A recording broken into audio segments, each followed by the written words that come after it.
mañanas alabando al Señor. Nuestros cantos elevemos cual las aves al Señor. Es la estación festiva de la reunión familiar. Nuestras voces jubilosas en la gloria al cantar.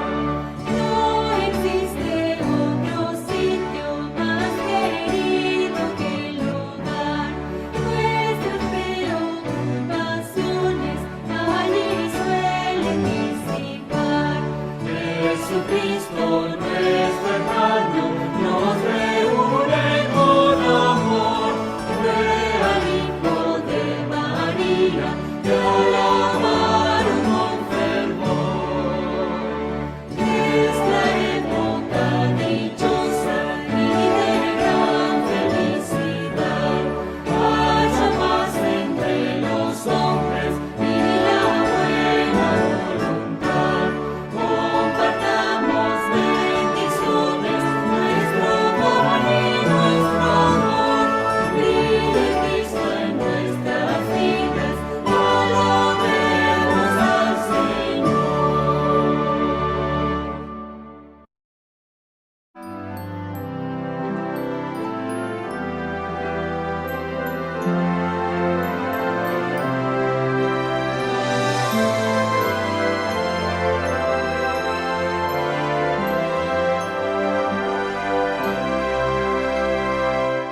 La primera Navidad en Belén sucedió, a pastores el ángel les anunció. Velaban el rebaño con solicitud en la noche de invierno de dulce quietud. Navidad, Navidad, Jesús nació. Es el Mesías, el Rey de Israel. La estrella contemplaron con grande pavor, en el este brillando con gran resplandor. Día y noche alumbró esa luz celestial, anunciando las nuevas de gozo eterno.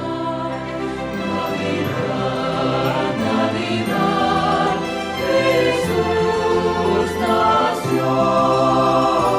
Es el Mesías, el Rey de Israel. Del oriente es guiada por esa gran luz, una hueste de sabios buscando a Jesús. Desean contemplar y adorar al Señor. A la estrella siguieron por su resplandor. Navidad, Navidad, Jesús nació. Es el Mesías, el Rey de Israel.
Quisiera saber si me escuchan bien.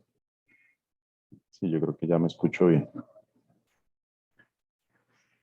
Bueno, buenas noches para todos. Dios les bendiga. Gracias por asistir una vez más aquí al seminario. Gracias por conectarse.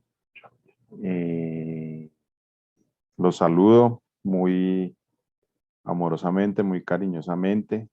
Sé que nos siguen. A ver, no sé si por aquí, hermana Doris, buenas noches. Y veo 10 familias conectadas. Entonces, a ver, quiero leerlos, quiero saber de dónde me escriben, de dónde están conectados. Y perdón, a los amigos que nos van a ver en diferido, nuestros hermanos que nos van a ver en diferido, ya saben, la clase queda guardada aquí en el canal para que nos puedan ver, para que se sigan poniendo al corriente de lo que hemos estado estudiando. Vamos a orar. Ya saben, si tienen alguna duda, háganla. Hace 8 días y en varias sesiones hemos resuelto algunas dudas. Hagan sus preguntas. Si algo no entiende, venimos acá y así nos tome un poco más en tiempo llevar el seminario. Vamos a resolver y la idea es que todo quede, eh, todo quede debidamente explicado y no sé, podamos al máximo, ¿no? De pronto hay cosas que, como estudiamos o como les hemos dicho muchas veces hay cosas que de pronto no le encontramos explicación y eso ya encontramos eso, la importancia de venir o en cada oportunidad que se nos presente más bien, de estudiar la Biblia con un espíritu de humildad, que el Espíritu Santo sea el que nos ilumine y entender lo que nos ha sido revelado. Lo que no, pues bueno, de pronto habrán cosas que nos van a quedar allí. Yo tengo todavía dudas, no por tener aquí el seminario y estar enfrente de ustedes, me las sé todas, no, yo también tengo dudas y también hay cosas que me sigo preguntando y no le he encontrado respuesta, pero bueno, eso es, limitémonos solamente a lo que Dios nos ha enseñado, a lo que Dios nos reveló y que Él sea el que nos guíe y nos enseñe. Por eso vamos a pedir en la oración, que allí en sus casas, por favor, inclinen su rostro y vamos a orar. Querido y amado Dios, te damos las gracias por el día que nos ha regalado este nuevo sábado. Queremos entregarnos en tus manos, Señor, en este día, como lo hemos hecho durante la semana. Que, Señor, estas 24 horas que nos regalas para el reposo mental, físico y sobre todo el más importante, el espiritual, Señor, nos hagan entender la necesidad de relacionarnos contigo, con un Dios de amor, con el Dios que nos ofrece vida y nos ofrece salvación. Gracias en esta clase el Espíritu Santo y como lo hemos estudiado anteriormente, se pose en nuestra mente, que quites, Señor, de nuestra vida y de nuestra mente toda idea preconcebida o lo que haya arraigado, Señor, y que no querramos cambiar. Permítenos, Señor, o que nos revistas más bien, Señor, tú, de la humildad que necesitamos en este momento para estudiar tu palabra. Y, Señor, que tú seas el que nos guíe y nos enseñe hacia la verdad, hacia ti, Señor, hacia el Dios verdadero. Por nuestros amigos que nos ven, por nuestros hermanos, por nuestras familias.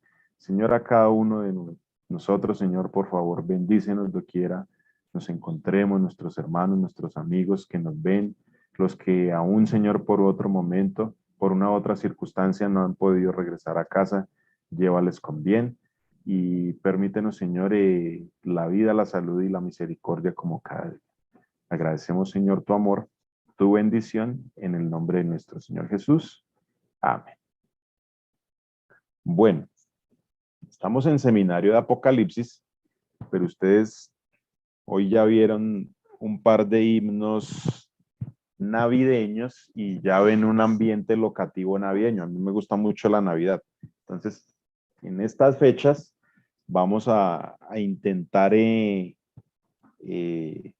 recrear la época. A mí me gusta mucho la Navidad. Jesús no nació en Navidad, Jesús no nació en el 25 de diciembre, como es la creencia, pero pues aprovechemos, hermanos, aprovechemos la oportunidad para hablar de Jesús, para compartir con nuestros amados. De pronto no podemos tener las mismas creencias, pero es una oportunidad bonita de testificar. Si algo nos enseñó la lección de esta semana, o una de las aplicaciones que nosotros deberíamos tener estudiando los textos, se me fue el nombre ahora de la lección,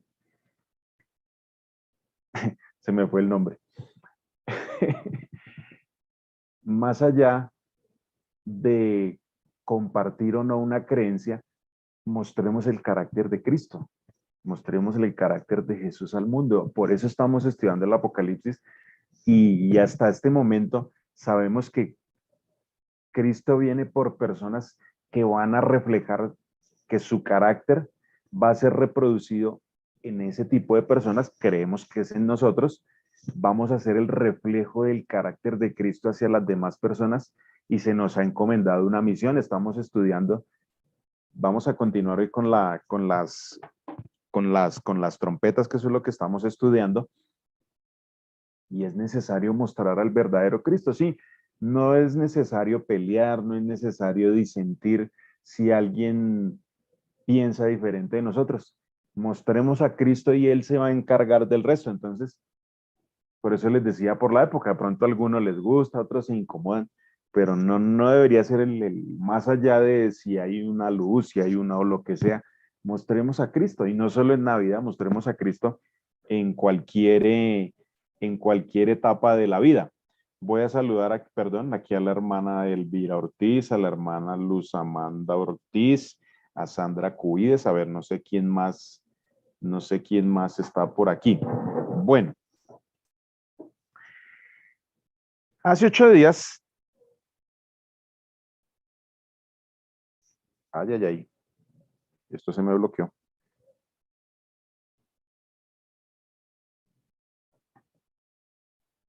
Ya, listo. Empezamos a estudiar el capítulo 10. Dice, hoy no hago tanto repaso porque este tema es muy largo y hoy sí quiero terminarlo. Vi descender del cielo otro ángel. Dice, vi descender del cielo otro ángel fuerte, envuelto en una nube con el arco iris sobre su cabeza. Su rostro era como el sol y sus pies como columnas de fuego. Tenían en su mano un librito abierto. Puso su pie derecho sobre el mar y el izquierdo sobre la tierra y clamó a gran voz, como ruge un león. Y cuando hubo clamado, 7 truenos emitieron sus voces. Cuando los 7 truenos hubieron emitido sus voces, yo iba a escribir, pero oí una voz del cielo que me decía: sella las cosas que los 7 truenos han dicho y no las escribas. Estamos en la 6ª trompeta, ¿no? Todavía no hemos salido de ahí. El ángel que vi de pie sobre el mar y sobre la tierra levantó su mano hacia el cielo y juró por el que vive por los siglos de los siglos, que creó la tierra y las cosas que están en él y la tierra y las cosas que están en ella y el mar y las cosas que están en él, que el tiempo no sería más. Si en los días de la voz del 7º ángel, cuando él comience a tocar la trompeta, el misterio de Dios se consumará, como él lo anunció a sus siervos los profetas. Por eso puse eso en rojito. Vamos a estudiar qué es el misterio de Dios, qué es lo que, y como es el título ahí, por qué es importante que profeticemos. La voz del cielo, la voz que habló conmigo y dijo: ve y toma el librito que está abierto en la mano del ángel que está en pie sobre el mar y sobre la tierra. Fui donde el ángel diciendo que me diera el librito y el ángel me dijo: toma, cómelo, te amargará el vientre, pero en tu boca será dulce como la miel. Entonces tomé el librito de la mano del ángel y yo lo comí. En mi boca era dulce como la miel, pero cuando lo hube comido, amargó mi vientre. Y él me dijo: es necesario que profetices sobre muchos pueblos, naciones, lenguas y reyes. Y veíamos, desglosando la primera parte, los primeros 3 versículos que ustedes los pueden leer allí, las características del ángel que está envuelto en una nube, que es un ángel que tiene que ver con las revelaciones de Dios y es un ángel que tiene un arco iris en la cabeza. Y cuando estudiamos Apocalipsis 4:3, dice que la apariencia del que estaba sentado, cuando se describe el trono de Dios, dice que el verso 3 del capítulo 4, que la apariencia del que estaba sentado era semejante a una piedra de jaspe de cornalina, y alrededor del trono había un arco iris semejante en su apariencia a la esmeralda. Vamos a empezar. Vemos una de las maneras más fáciles de interpretar el Apocalipsis es encontrar la simbología donde, por ejemplo, en este caso, donde aparecen arcoíris, donde aparecen ciertos elementos para poder darle una interpretación adecuada. Y vuelvo y hago el comentario. Lo que yo diga acá no necesariamente es la verdad, es una interpretación. Y lo que les decía hace 8 días, podemos encontrar, el Apocalipsis está lleno de eso, de eventos que tienen un cumplimiento historicista y también pueden tener un cumplimiento escatológico. Hay cosas que ya pasaron y que muy probablemente se van a volver a repetir. Por eso no debemos enfocarnos ni en una visión netamente historicista, ni en una visión netamente escatológica. Y muchas interpretaciones del Apocalipsis a veces se las ponemos a que eso ya pasó y ahora estamos en tal lado. No, a veces podemos también entender que lo que pasó en el pasado, valga la redundancia, lo que fue en el pasado, también puede repercutir o muy necesaria, muy posiblemente va a repercutir en el futuro. Leemos de Ezequiel 1, 26, 28 y dice, otro versículo que habla de, nos puede explicar algo acerca de la descripción de ese ángel. Dice, sobre la bóveda que estaba sobre sus cabezas se veía la figura de un trono, mire lo que vimos en Apocalipsis, que parecía de piedra de zafiro, y sobre la figura del trono había una semejanza como de un hombre sentado en él. Miren lo que dice Apocalipsis 4. Y vi una apariencia como de bronce refulgente, como una apariencia de un fuego dentro de ella, que estaba en derredor desde la parte de sus caderas hasta arriba. No sé, aquí me viene a la cabeza el Cristo descrito en el Apocalipsis 1, cuando dice que desde la parte que vestía de bronce y de fuego desde la parte de sus caderas hacia arriba. Miren, todo eso puede tener cierta conexión. Desde sus caderas hacia abajo vi que parecía como fuego. Mire, así se presentó Cristo en el Apocalipsis 1. Vi que parecía como fuego y tenía como un resplandor alrededor, como el aspecto del arco iris que está en las nubes en día de lluvia. Así era el aspecto del resplandor alrededor. Mire, este verso de Ezequiel tiene que ver, o muy posiblemente tiene que ver con la descripción del ángel que ruge, del ángel descrito en los primeros 3 versículos de Apocalipsis 10. Y en Apocalipsis 1:16, mire lo que les decía, en su diestra tenía 7 estrellas, hablando de la representación de Jesús.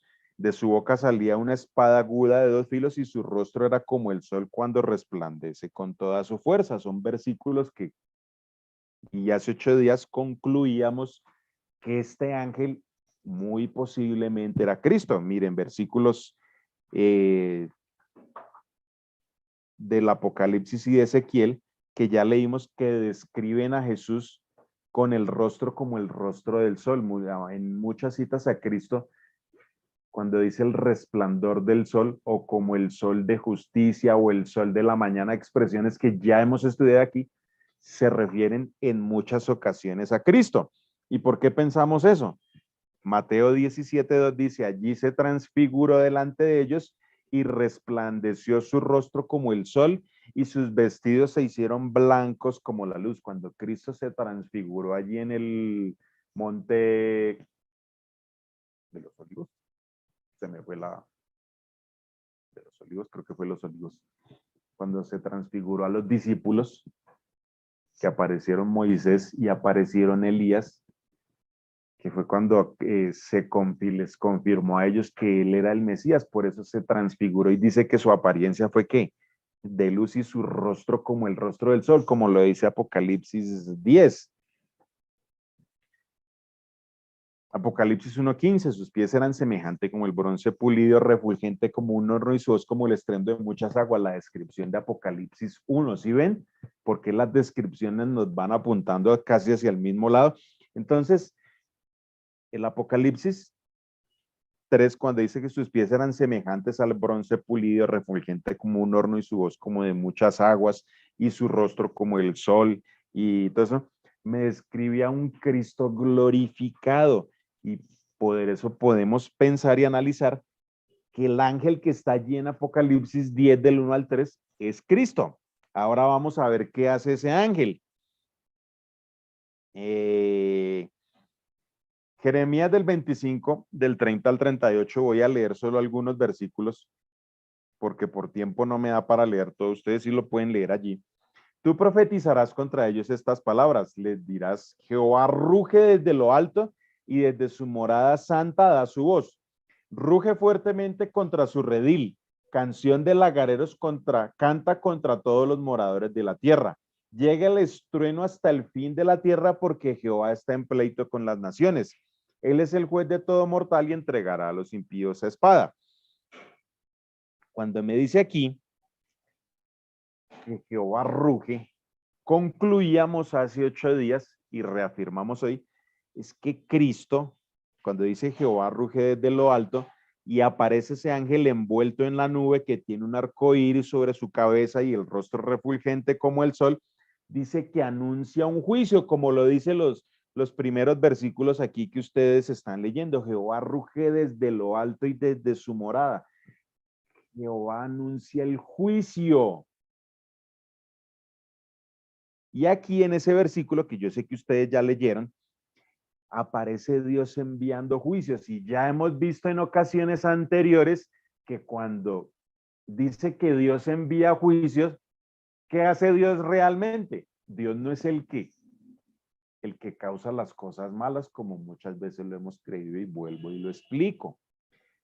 Traje una cita aquí en sesiones anteriores de eventos de los últimos días, donde decía que cuando la persona rechaza el llamado de Dios, definitivamente, ¿qué hace Dios? Él se retira y esa persona queda a merced ¿de quién? De Satanás. Los profetas y los escritores de la Biblia escribían cosas como ellos las entendían. Por eso yo he dicho muchas veces, y caben en lo que hemos estudiado en la lección de esta semana, nosotros debemos aprender a interpretar la Biblia y a interpretarla correctamente, porque a veces hay cosas que no describen al verdadero Dios. Hay cosas que no podemos tomarnos al pie de la letra, porque aquí dice, Jehová ruge y mire, Jehová manda, ruge fuerte contra su redil y entrega a los impíos a espada y les hace una cosa y les hace la otra. No, ese no es Dios, porque estamos viendo que de un Dios de amor no le causa mal a sus hijos.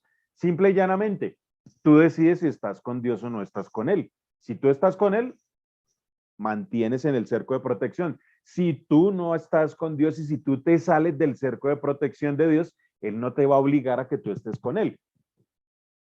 Se retira y tú caes en manos de Satanás. Eso es así de sencillo y así lo hemos venido estudiando durante estos días, durante este seminario. Dios es el que permite que Satanás ejecute esas personas y lo vimos en la trompeta anterior, ¿se acuerda?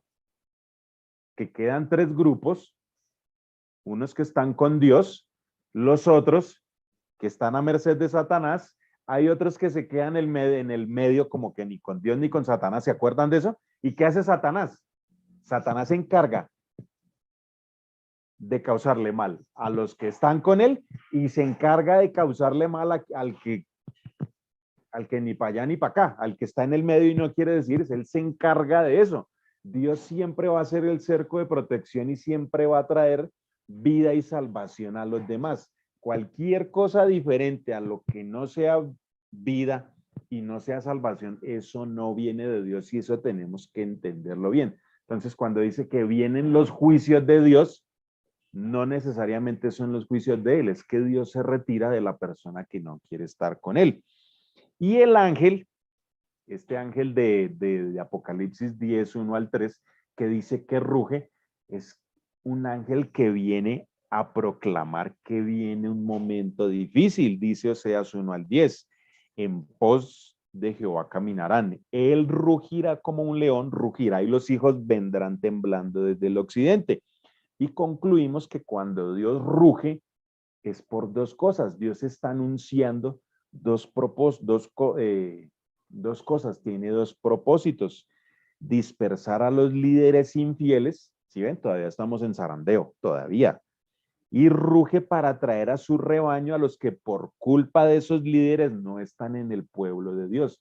Por eso les decía hace 8 días, debemos cuidarnos y tener la mente tan centrada en Jesús que no podemos ser piedra de tropiezo para nadie. Para nadie. Debemos es pedir a Dios incesantemente que ojalá nosotros estemos siendo trigo y no cizaña. Tenemos que ponerle mucho cuidado a eso, porque por una mala actitud nuestra, un mal comentario, algo, nosotros por cualquier detalle podemos ser tropiezo para otros. Y por eso Dios llama por eso Dios ruge, Dios hace un llamado. Y el segundo propósito es que Dios siempre hace llamados de salvación. Dios nunca, como lo he dicho muchas veces, desde Génesis 1:1 hasta Apocalipsis 22:21, que es el último versículo de la Biblia, nunca en la Biblia vamos a encontrar que Dios hace llamados de salvación, de perdición. Por el contrario, Dios hace llamados es para que la gente se salve, para que se vuelva a Él. Muchas veces, si mi pueblo, que mi rostro se humilla y mi rostro busca, y se arrepienten y vuelven de sus malos caminos y se vuelven hacia mí, todo el tiempo Dios está llamando es a que volvamos a Él. No se nos puede olvidar eso, que Dios es un Dios de amor, un Dios de vida y un Dios de salvación. Eso no se nos puede borrar de la cabeza. Joel 3:16 al 17. Jehová rugirá desde Sión, dará sus voces desde Jerusalén y temblarán los cielos y la tierra. Pero Jehová será la esperanza de su pueblo. Mire, ruge, pero uy, qué miedo, no. Ruge porque ¿qué? Porque Jesús trae salvación y es la esperanza en ese mundo o en ese momento de caos donde nadie tiene esperanza, donde los que lo rechazan no tienen esperanza. ¿Qué van a tener los justos, los que lo aceptan? Que va a ser esperanza para ellos, será la esperanza de su pueblo, la fortaleza de sus hijos. Entonces reconoceréis que yo soy Jehová vuestro Dios, que habito en Sión, mi santo monte. Jerusalén será santa y extrañas no pasarán más por ella. Jesús, Dios es un Dios de salvación. Estamos en un zarandeo, en un sacudón. ¿Por qué ruge Dios? Para que nos volvamos a Él y para que lo tomemos a Él por esperanza y por fortaleza. Yo espero que en sus casas digan amén. Cristo, o estos versículos que estamos leyendo nos hablan de la purificación que Dios hace en su iglesia. Estamos hablando de un zarandeo. Todavía no ha pasado el zarandeo en esta parte de la Biblia. En Apocalipsis 10 todavía estamos en zarandeo. Cristo toma las riendas de su pueblo y su pueblo está mezclado con trigo y cizaña, lo que estamos viendo. Y la sexta trompeta me sigue hablando de purificar, de zarandeo, de separar trigo y cizaña. Por eso les decía ahorita, ojo con ser piedra de tropiezo para alguien. Ojo, que nuestros actos, nuestras palabras, todo cuanto hagamos sea para reflejar el carácter del verdadero Dios y no para ser piedra de tropiezo para otros. Dios está actuando en medio de su pueblo. Jesús se levanta y Jesús, cuando dice aquí que Jehová será la esperanza de su pueblo y la fortaleza de sus hijos, nos asegura la victoria, que Cristo está al control de su iglesia. Que podemos pasar por cosas difíciles, pero Él está ahí para fortalecernos. Voy a hacer un contexto histórico.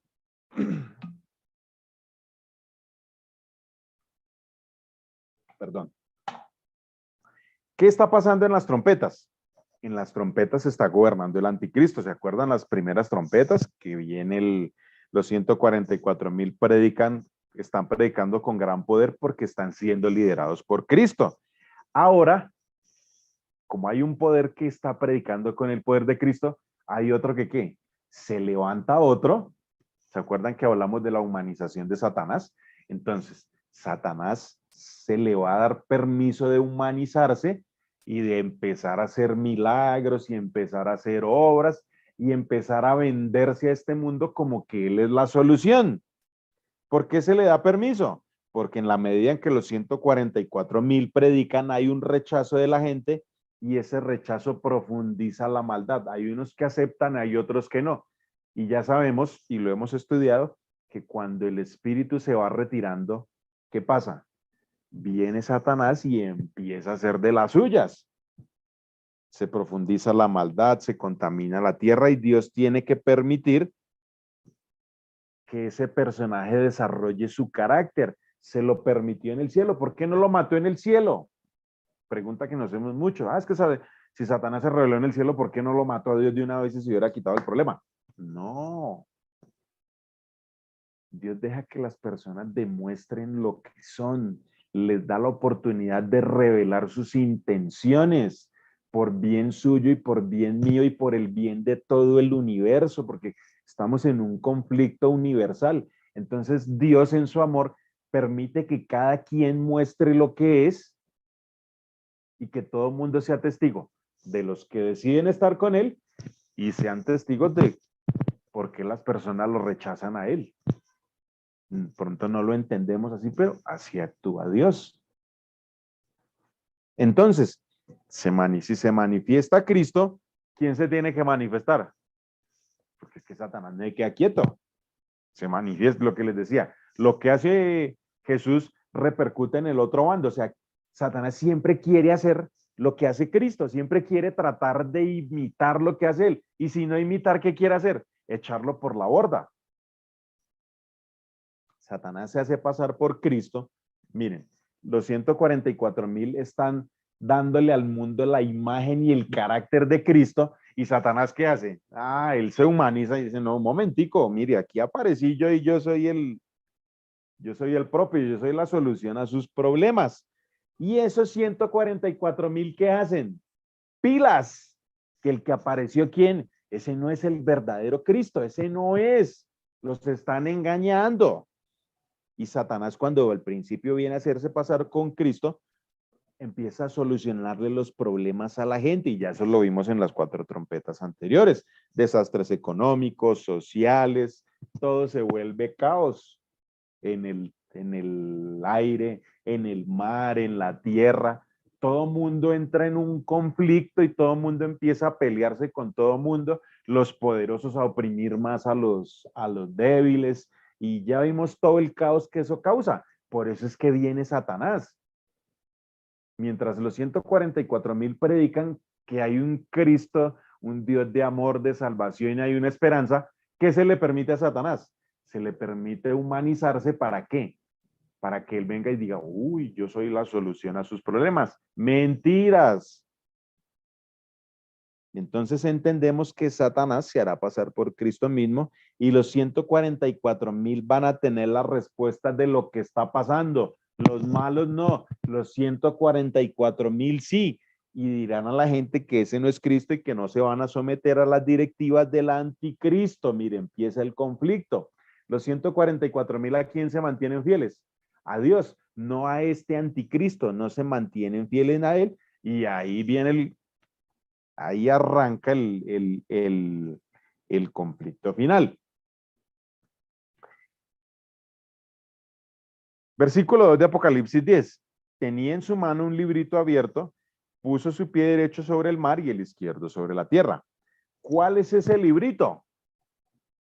Puede ser, porque puede ser, por eso les digo, esto es de interpretaciones. Si usted está de acuerdo con la que yo le doy, muy bien. Si no está, también puede expresarlo de manera respetuosa. Estamos estudiando, estamos intentando. De pronto hay cosas que nos suenan, de pronto hay cosas que no nos suenan.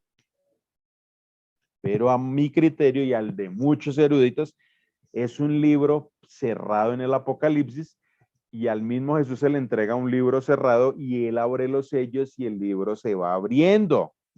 Dice Daniel 12 del 1 al 3.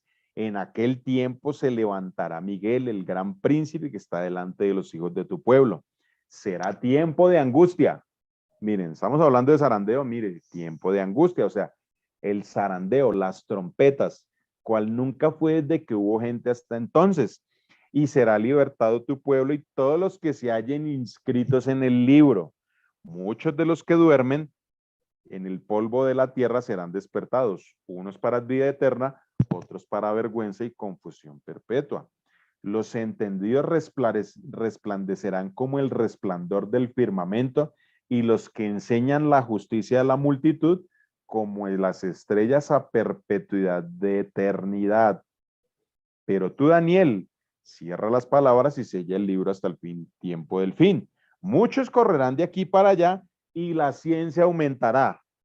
Y yo, Daniel, miré y vi que otros dos estaban sentados en pie, uno de este lado del río y otro al otro lado. Y dijo uno al varón vestido de lino que estaba sobre las aguas del río: ¿cuándo será el fin de estas maravillas? Oí al varón vestido de lino que estaba sobre las aguas del río, el cual alzó su mano derecha y su mano izquierda al cielo y juró por el que vive por los siglos de los siglos que será por tiempo, tiempos y la mitad de un tiempo. Y cuando se acabe la dispersión del poder del pueblo santo, todas estas cosas se cumplirán. Yo oí, pero no entendí. Dije entonces: Señor mío, ¿cuál será el fin de estas cosas? Y él respondió: anda, Daniel, pues estas palabras están cerradas y selladas hasta el tiempo del fin. Muchos serán limpios, emblanquecidos y purificados. Los impíos procederán impíamente y ninguno de los impíos entenderá. ¿Por qué leo esto? Porque al final, cuando leí la cita original de la cita de Apocalipsis 10 del 1 al 10, creo que fue que leímos, dice que tomó un libro que supo amargo en el vientre, supo dulce en la boca y amargo al el vientre, y era un libro y me hablaba de los misterios de Dios. Mire, aquí también Daniel habla de lo mismo. Hay cosas que los impíos no entenderán y ya vamos para allá, pero los entendidos entenderán. Mire, dice, había uno, los impíos no van a entender, pero los justos sí van a comprender qué está pasando. Desde el tiempo que se ha quitado el sacrificio continuo hasta la abominación desoladora habrán 1290 días. Bienaventurado el que espere y llegue a 1335 días. En cuanto a ti, tú oirás hasta el fin y reposarás y levantarás para recibir tu heredad al fin de los días. Vamos para allá. Una explicación, o la otra que les decía, porque una es esta, una explicación puede ser que es el libro cerrado y en el Apocalipsis al mismo Cristo se le entrega un libro cerrado y él abre los sellos y los libros se van abriendo. Eso está en Apocalipsis 5. El libro que solo es digno de abrir el Cordero, y cuando él empieza a abrir, lo que empieza a pasar, empiezan la consecución de los sellos. Otra interpretación es que puede ser un libro pequeño que le trae el ángel en su mano y que es parte del libro que se entregó. ¿Por qué este libro está abierto? ¿O por qué ahora este libro está abierto? Porque aquí ya está abierto. ¿Se acuerdan que en Apocalipsis estaba cerrado? Aquí ya está abierto. Porque ahora en la época de las trompetas se puede ver el contenido. Por eso abre el libro y empiezan a pasar los sucesos de los sellos, empiezan a pasar los sucesos de las trompetas. Aquí ya el libro en Apocalipsis 10 está abierto, ese libro. ¿Y cuál es el contenido de ese libro? Lo estudiamos en Apocalipsis 5. Creemos que es el libro que tiene los nombres de los salvos. ¿Estamos claros? ¿Y cuándo cuándo es inscrita una persona en el libro de la vida? Lo dice Efesios 1, desde antes de la fundación del mundo. ¿Qué creencia tenemos nosotros? Que cuando nos bautizamos nos apuntan en el libro de la vida. Eso pareciera, o a mi modo de ver, no es así. Porque por eso dice en Efesios, Pablo, fuisteis escogidos desde antes de la fundación del mundo. Fueron predestinados para salvación. Y durante la Biblia nunca vemos a nadie apuntar nada a nadie en ese libro. Al contrario, solo en el Apocalipsis, y ya lo estudiamos, vimos es que ese libro lo que único que hacen es sacar al que no está ahí, al que rechaza a Cristo. Y ese concepto lo repito mucho y me parece que así es, porque yo no creo que Dios se la pase borrando a Jason y apuntando a Jason, y por cada pecadito, entonces venga, lo borramos y bueno, otra vez volvemos. No, a mí no me parece, y pueden estar ustedes de acuerdo o no conmigo, pero a mí no me parece que Dios se ponga en ese plan, no me parece. Y si él dice que desde la fundación del mundo, desde antes de la fundación del mundo, Jason había sido predestinado para salvación, y perdón que hable en primera persona, Jason ya había sido predestinado para salvación, pues yo pienso y creo que mi nombre ya está escrito en el libro de la Biblia, y solo al final mi nombre será sacado del libro de la vida si yo no acepto a Cristo. Si lo acepto, pues ahí sigo escrito. Es lo que yo creo y lo que yo interpreto. Creemos, como ya lo estudiamos, que ese libro habla de los salvos, de los que aceptaron y recibieron los méritos de Cristo.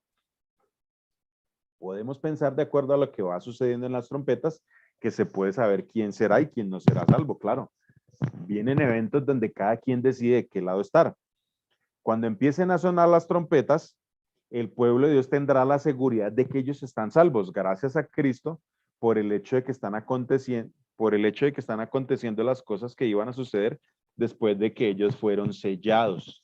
En la quinta trompeta vemos que Satanás molesta y atormenta a los que no recibieron el sello de Dios. ¿Se acuerdan?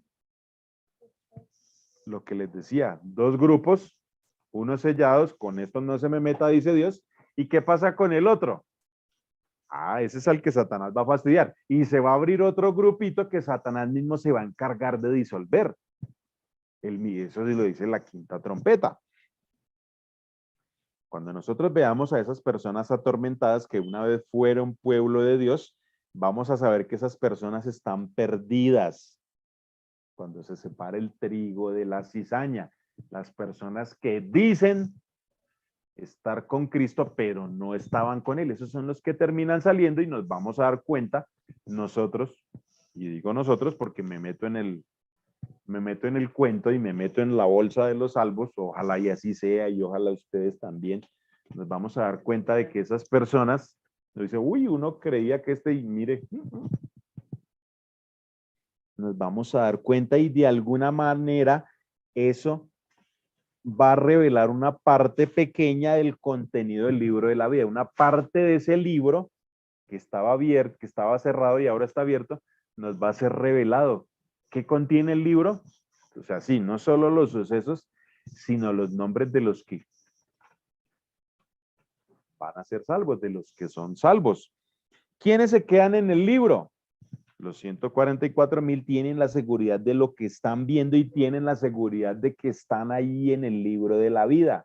Vamos a tener esa seguridad o van a tener, porque pues no sabemos si vamos a estar en ese grupo. Ellos tendrán la seguridad porque van a saber que no rechazaron a Cristo y que tienen una experiencia igual a la que muchos pueden estar viviendo ahora. No necesariamente en todas las edades, en todas las épocas, en todo. Siempre hay gente que ha reflejado el carácter de Cristo, siempre lo ha habido y lo habrá. No necesariamente al final es que va a aparecer esa gente que refleja el carácter de Cristo. No, en este momento también hay gente.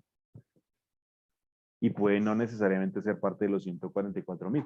Pero por eso les digo, es importante recibir el carácter de Cristo y reflejar el carácter de Cristo.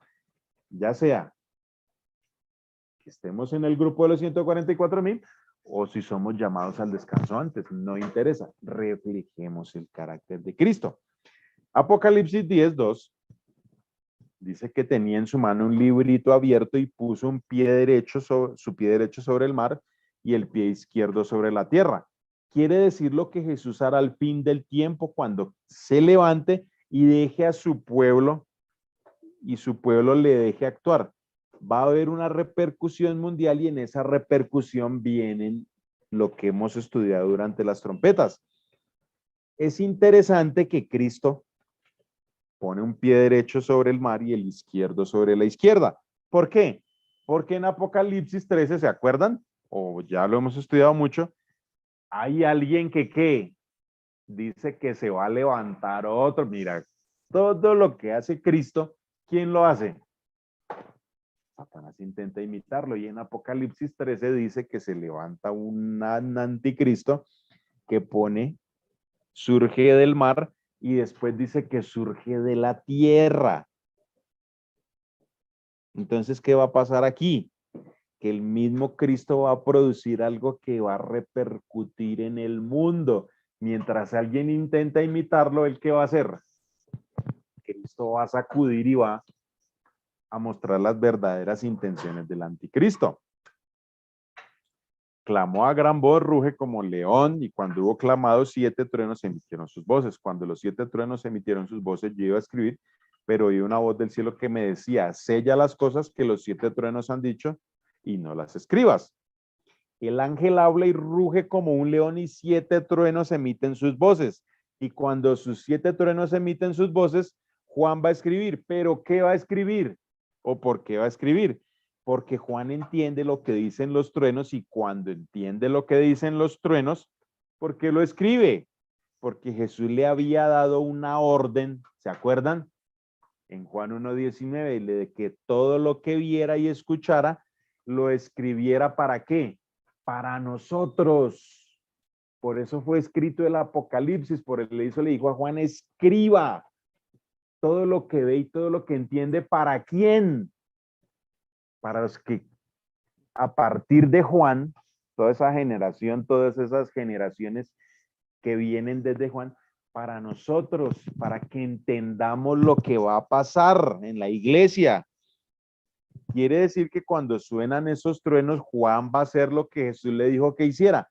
Pero ahora, en Apocalipsis 1 le dice, escriba ¿para qué? Para que los demás vean y para que los demás estén pendientes. Ahora le da una contraorden. ¿Qué le dice? Quieto, no escriba nada. Pare ahí. Bueno, pero ¿y por qué? Dice Juan. Si Juan iba a escribir, quiere decir que Juan entendió lo que significaban los 7 truenos que eran de suma importancia para las 7 iglesias. Los 7 truenos pueden ser 7 cosas que van a suceder a nivel mundial que son importantes para la iglesia y que van a repercutir de alguna manera en el pueblo de Dios. ¿De qué estamos hablando? De 7 trompetas. Los 7 truenos pueden ser acontecimientos parecidos o la confirmación de que es lo que está pasando en las 7 trompetas, que va a haber una convulsión mundial. Y Jesús le dice, sella las cosas que los 7 truenos han dicho y no las escribas. ¿Qué anuncian los truenos? ¿Qué anuncia un trueno? Pues que va a llover. ¿Y a cuánto les dan miedo los truenos? A muchos les dan miedo. A mí no me dan mucho miedo. A mi esposa sí le dan miedo los truenos y mi hija también. ¿Qué nos anuncia eso? Que viene lluvia. Cuando clama el león y vienen los truenos, cuando clama el león y vienen estos truenos, nos dice que se empieza a preparar el pueblo de Dios. ¿Para qué? Para lo que llamamos la lluvia tardía. Yo sé que ustedes ya escucharon eso. La proclamación del ángel puede ser esta proclamación de Apocalipsis 10 de un ángel que ruge y anuncia, puede ser la misma de Apocalipsis 18. ¿Qué va a pasar cuando venga la lluvia tardía? Después de esto vi otro ángel que descendía del cielo con gran poder y la tierra fue alumbrada con su gloria. Miren, ¿tiene o no tiene que ver con Apocalipsis 10? Tiene que ver, podemos pensar que tiene que ver. clamó con gran voz potente diciendo, ha caído la gran Babilonia, se ha convertido en habitación de demonios, en guardería de todo espíritu, inmundo y en albergue de toda ave inmunda y aborrecible, porque todas las naciones han bebido el furor de su fornicación. Los reyes de la tierra han fornicado con ella y los mercaderes de la tierra se han enriquecido con el poder de sus lujos sensuales. Y oí otra voz del cielo que decía, salid de ella, pueblo mío, para que no seáis partícipe de sus pecados ni recibáis sus plagas, porque sus pecados han llegado al cielo y Dios se ha acordado de sus maldades. Todo lo que viene en el Apocalipsis ocurre dentro de las trompetas. Seguimos en las trompetas, por eso les decía, en la séptima trompeta ocurren las 7 plagas. Recordemos que estamos en 7 plagas con gracia, porque aún hay tiempo, o sea, hay una confusión de 7 sucesos que van a pasar, que van a ser un llamado para la tierra, van a ser el llamado de, oiga, decídase. Ya cuando vengan, y por eso dice las 7 postreras plagas, porque si habla de 7 postreras plagas, es porque hay 7 plagas que, primera, si cuando empiecen esas 7 postreras plagas, cuando empiecen a desencadenarse, ahí es donde entendemos e interpretamos que ya se acaba el tiempo del fin, cuando ya cada quien hace su decisión para vida eterna con Cristo o para muerte eterna sin Cristo. Ahí se acaba. Esa es la señal que me indica el fin del tiempo de gracia. No sabemos y no nos compete dar fechas ni nada de eso. Son eventos que nos van a mostrar y por eso dice, y como decía Daniel y como decían algunos, los justos entenderán. ¿Y qué van a entender? Que están en el libro de la vida y que uno que han recibido a Cristo, que gracias a sus méritos, a los méritos de Cristo, están inscritos en el libro de la vida y que son salvos. Y por eso en Daniel dice, muchos correrán de aquí para allá y la ciencia aumentará. Mientras haya caos, unos van a entender qué está pasando y otros van a andar como loquitos por todo lado mirando qué pasa.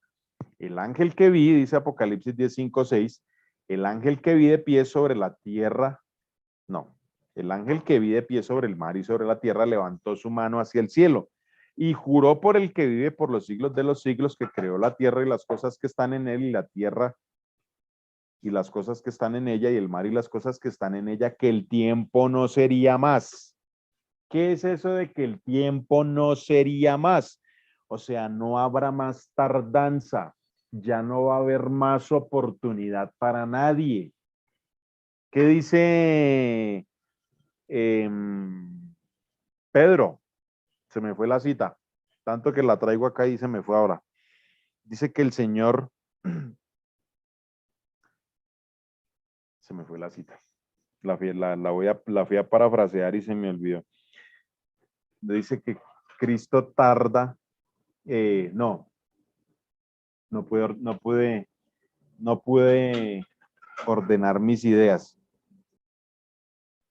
Que Cristo espera y que dice que no tiene por tardanza, sino que espera que todos que nos arrepintamos y vayamos a Él. O sea, Cristo va aguantando y aguantando y aguantando y aguantando y oiga, mire, oiga, y por eso dice Pedro, no como muchos lo tienen por tardanza, o sea, como que se demora, entonces yo me espero otro poquitico.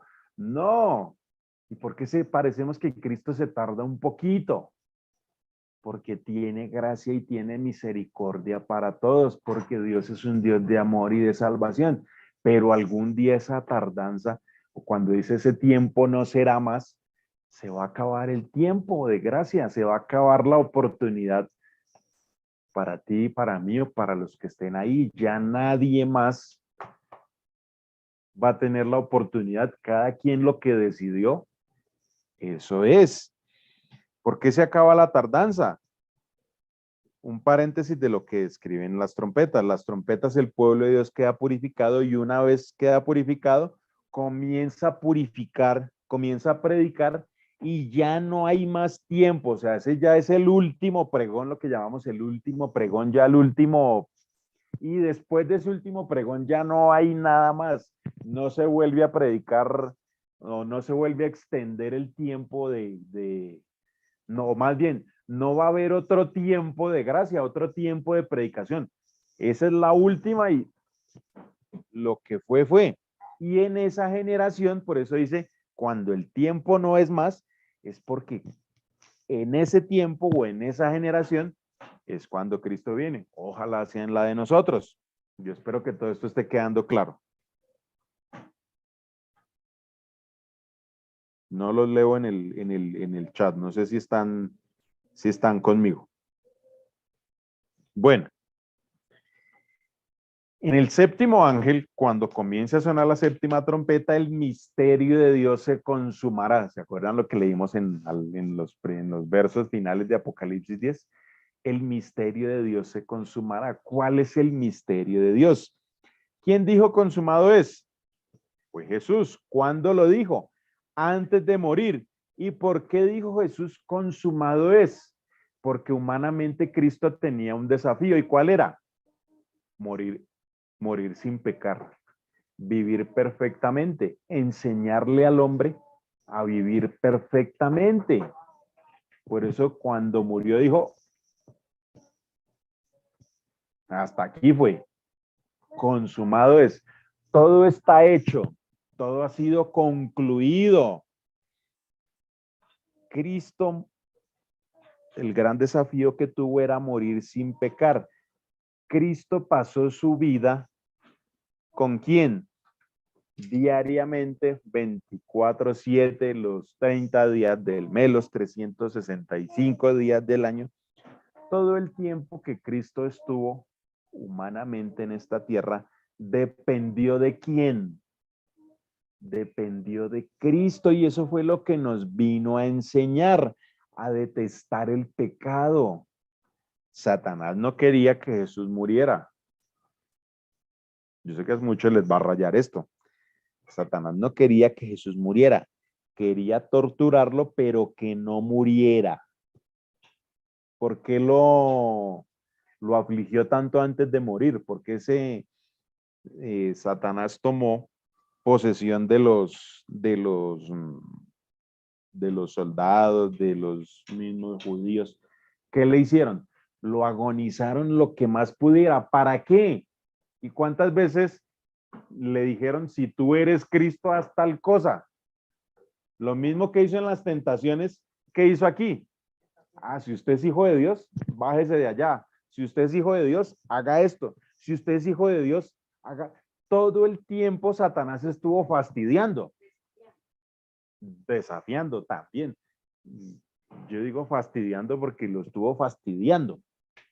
Estuvo todo el tiempo, mire, usted no va a ser capaz, usted no va a ser capaz, usted, y dele, y agonizando, y dele, y dele, y dele, y dele, y dele. Intentaba quebrarlo, ¿para qué? Antes de que él muriera, que él renunciara a lo que tenía que hacer. ¿Qué quería Satanás? Tener para siempre el poder sobre este mundo, y afortunadamente y gracias a Dios, gracias a Jesús que vivió conectado con el Padre su tiempo aquí, es que gracias a eso es que nosotros tenemos salvación, y por eso es que nos es asegurada la salvación. En el momento en que Jesús iba a morir y a entregar su espíritu, dice, consumado es. Había vivido sin pecado y con eso había vencido para siempre a Satanás. Ya Satanás no tenía potestad sobre él, no tenía potestad sobre este mundo. Por eso dice Pablo que donde Adán cayó, ¿se levantó quién? Se levantó Cristo, vivió Cristo. Cristo hizo lo que Adán no pudo. Por eso es nuestro Salvador. Por eso tenemos vida y la tenemos en abundancia. Porque nos amó y se entregó por nosotros. Hay un concepto que yo no entendía antes y me atrevo a expresarlo aquí porque creo que así es. Cuando dice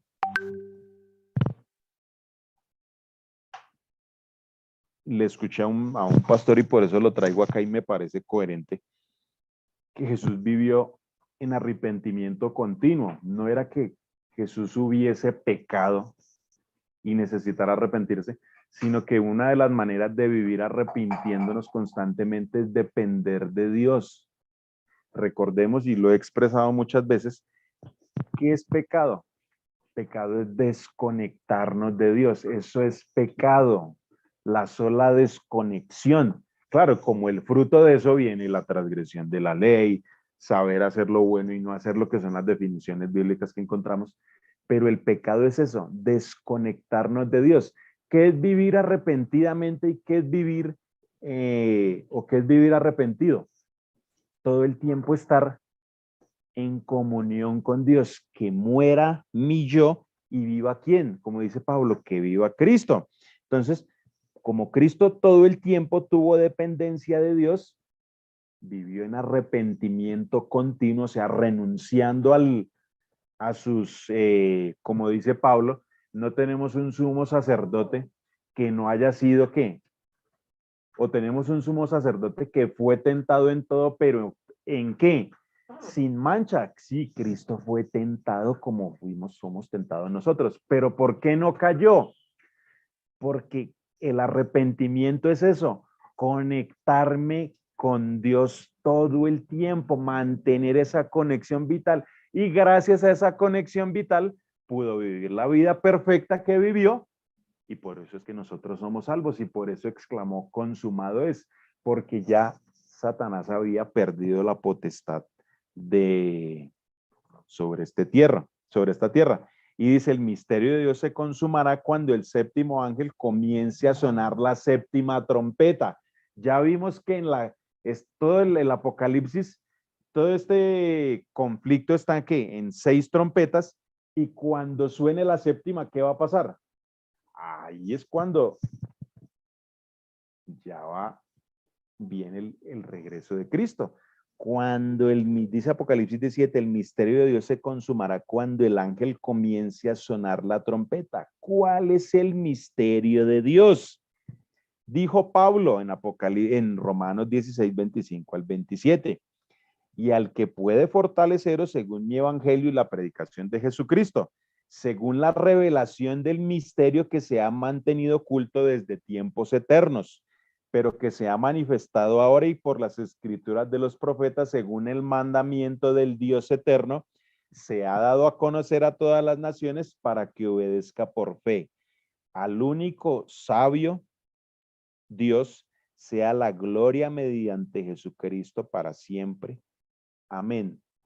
¿Por qué dice Daniel que muchos correrán de aquí para allá y la ciencia se aumentará? Y muchos dicen, sí, es que la tecnología va a avanzar todo el tiempo. No, no estamos hablando de tecnología.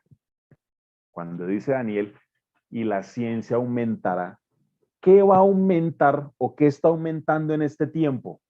¿Cuál es el misterio de Dios? ¿A qué vino Cristo? Sí, Cristo vino a morir por nosotros, pero esa no fue la función vital, esa no fue la función principal. ¿A qué vino Cristo? A reflejar y a realzar en el hombre la imagen de Dios. Vino a mostrarnos al verdadero Dios. Por eso yo leo mucho Juan 17:3 y lo traigo mucho a colación. Que te conozcan a ti, el único Dios verdadero, y a Jesucristo a quien has enviado. El misterio de Dios, ¿cuál es?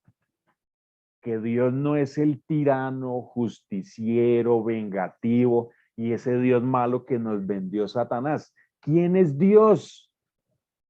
El Dios que nos está ofreciendo vida, que nos ofrece salvación, el Dios de amor. Por eso dice primera de Juan 4:8, el que no ama no ha conocido a Dios porque Dios es amor. ¿Y por qué estos 144,000 predican a Cristo? Porque lo conocen, porque se relacionaron con él, porque tienen la seguridad del amor de Dios en sus vidas, y eso es lo que intentan reflejar. ¿A quién? A los demás, al mundo. Por eso el misterio de Dios se revela, porque cada vez más y más y más, y no sé cuántas, si se tenga que levantar alguna otra generación o no sé más, pero cada vez más el amor de Dios se va a revelar. Y yo sé, y es un concepto que en nosotros ha cambiado. Yo crecí con ese Dios que les decía y muchos crecieron con ese Dios. Muchos crecimos teniéndole miedo a Dios. A este punto de la vida, el Dios que yo creí hace, y no hace mucho, y se los he dicho la cantidad de veces que he podido decirlo, el Dios que yo conozco de 5 o 6 años para acá no es el que yo conocí, muy diferente al que conocí casi la mayor parte de mi vida. Y muchos le tuvimos miedo a Dios. Yo ahora conozco un Dios que me ama, que me trae vida y que me da salvación. Y yo por eso yo hablo mucho y repito mucho eso, porque es el Dios que yo conozco. He tenido durante este tiempo, y lo digo por experiencia propia, suficientes evidencias y he vuelto a leer cosas que ya había leído y bueno, oiga, sí, mire, Cristo, si hay algo que hace énfasis en los 4 evangelios, es que es un Dios de amor, de vida y salvación, que el Padre nos ama, no como muchos pensamos, que el Padre es malo y Cristo es bueno. No, el Padre también nos ama, porque de tal manera amó Dios al mundo, que dio a su Hijo, porque nos ama. El Padre nos ama, el Hijo nos ama, el Espíritu Santo nos ama. Ese es el misterio que nos está siendo revelado y de ese es el misterio. Y creo que con estas citas termino para que entendamos un poquito más el misterio de Dios, entender el amor de Dios, que no lo vamos a entender acá, pero vamos a tener una gran vislumbre de qué va a ser eso. Leo del capítulo 1 de Patriarcas y Profetas para que nos pongamos en contexto.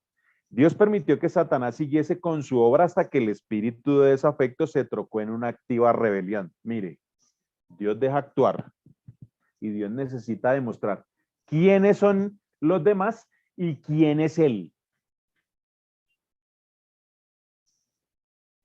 Era necesario, hablando de Satanás, que sus planes se desarrollasen en toda plenitud para que su verdadera naturaleza y tendencias fuesen vistas por todos.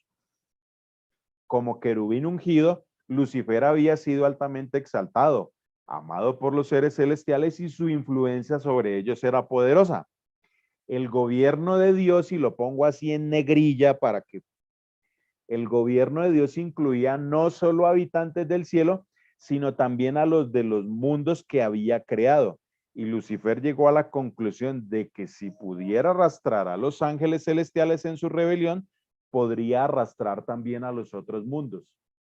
Por eso fue por los demás buscando a ver cuántos más podía convencer.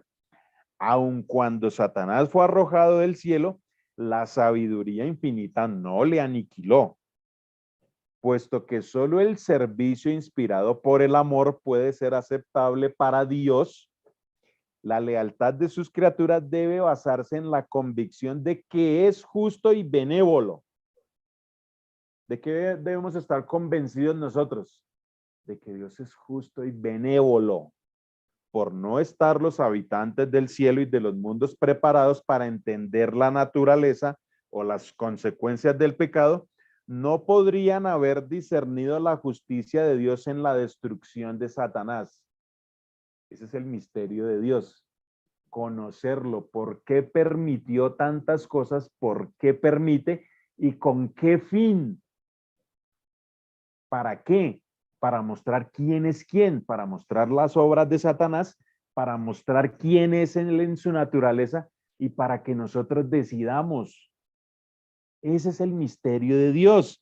Si se le hubiese suprimido inmediatamente, hablando de Satanás, algunos habrían servido a Dios más por temor que por amor. La influencia del engañador no habría sido anulada totalmente ni se habría extirpado por completo el espíritu de rebelión. ¿Por qué dejó Dios actuar y por qué pasa lo que está pasando? ¿Y por qué pasa lo que va a pasar? Para que nosotros, cuando ya Cristo venga por segunda vez y establezca su reino, nos lleve al cielo, vuelva por tercera vez y ya cuando destruya para siempre la maldad, no nos va a quedar a nosotros ninguna duda de la decisión que tomó cada uno. Y vamos a ver quién es el verdadero Dios y vamos a ver, obviamente, las verdaderas intenciones de cada quien. Para el bien del universo, para el bien suyo y mío y de los demás, a través de los siglos sin fin era necesario que Satanás desarrollase más ampliamente sus principios para que todos los seres creados pudiesen reconocer la naturaleza de sus acusaciones contra el gobierno divino y para que la justicia y la misericordia de Dios y la inmutabilidad de su ley quedasen establecidas para siempre. Y creo que, bueno, la rebelión de Satanás había de ser una lección para el universo a través de los siglos venideros, un testimonio perpetuo acerca de la naturaleza del pecado y sus terribles consecuencias. Los resultados del gobierno de Satanás y sus efectos sobre los ángeles y los hombres iban a demostrar qué resultados se obtiene inevitablemente al desechar la autoridad divina.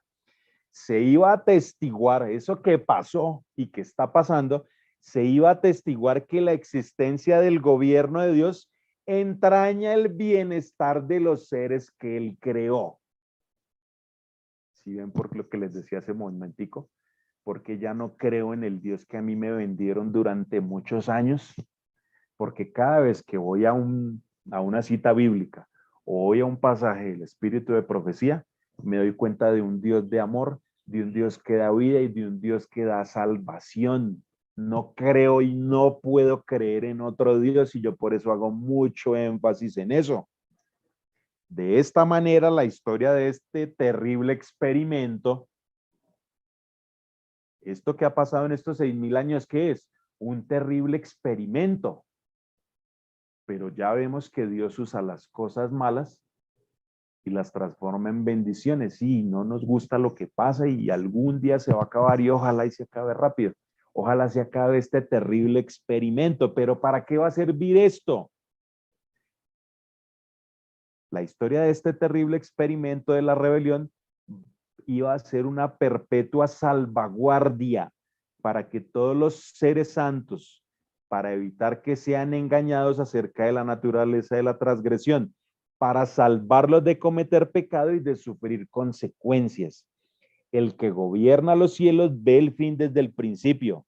Aquel en cuya presencia los misterios del pasado y del futuro son manifiestos, más allá de la angustia, las tinieblas y la ruina provocada por el pecado, contempla la realización de sus propios designios de amor y de bendición. Miren, otra vez nos dicen quién es Dios. ¿Qué dice el salmista? Aunque haya nube y oscuridad alrededor de él, justicia y juicio son el asiento de su trono. Salmo 97:2. Y esto lo entenderán algún día los habitantes del universo, tanto los leales como los desleales. Él es la roca cuya obra es perfecta, porque todos sus caminos son rectitud. Dios de verdad y ninguna iniquidad en él. Es justo y recto. Y bueno, ¿para qué nos puso estas citas? Mire, estamos hablando del misterio de Dios. Tenemos que entender lo que pasó en el principio para entender lo que va a pasar acá. Y creo que todavía me quedan dos.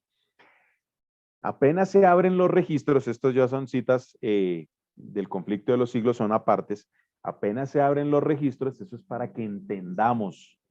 Apenas se abren los registros y la mirada de Jesús se dirige a los impíos, estos se vuelven conscientes de sus pecados que cometieron. Porque es importante que el misterio de Dios se revele. Porque cuando Dios se revela, cada quien decide si está en armonía con él o no quiere estar, y todas las personas van a tener la explicación de sus actos. Miren, y ya vamos para allá. Reconocen, hablando de los perdidos, reconocen dónde pecaron, o sea, son conscientes, reconocen el lugar donde se apartaron del sendero de la pureza y de la santidad, y cuán lejos el orgullo y la rebelión los llevó en el camino de la transgresión de la ley de Dios. Es entonces evidente que para todos el salario del pecado no es la noble independencia y la vida eterna, sino la esclavitud, ruina y muerte. Los impíos ven lo que perdieron con su vida rebelde. ¿Quién no te temerá, oh Señor, y glorificará tu nombre? Porque solo tú eres santo, porque todas las naciones vendrán y adorarán delante de ti, porque tus actos de justicia han sido manifestados. El misterio de Cristo ha sido manifestado o va a ser manifestado. Toda cuestión de verdad y error en la controversia que tanto ha durado ha quedado aclarada. Para eso se manifiesta Cristo. Para eso se manifiesta, para todo esto que hemos estado leyendo. Los resultados de la rebelión y del apartamiento de los estatutos divinos han sido puestos a la vista de todos los seres inteligentes creados. El desarrollo del gobierno de Satanás en contraste con el de Dios ha sido presentado al universo. Satanás ha sido condenado por sus propias obras. La sabiduría de Dios, su justicia y su bondad quedan por completo reivindicadas. Queda también comprobado que todos sus actos en el gran conflicto fueron ejecutados de acuerdo con el bien eterno de su pueblo y el bien de todos los mundos que se creó. Todas tus obras alabarán, oh Jehová, y tus piadosos siervos te bendecirán. Salmo 145, 10. La historia del pecado atestiguará durante toda la eternidad que con la existencia de la ley de Dios se vincula la dicha de todos los seres creados por él. En vista de que todos los hechos del gran conflicto, todo el universo, tanto justos como rebeldes, declaran al unísono: justos y verdaderos son tus caminos, oh Rey de los siglos. ¿Cuál es el misterio de Cristo? ¿Para qué se revela Cristo? ¿Para qué se manifiesta Cristo? Para mostrarle al mundo y al universo quién es Él. Y al final, ¿qué va a pasar? Que tanto justos y malos, ¿qué van a decir? Todos, todos. Justos y verdaderos son tus caminos.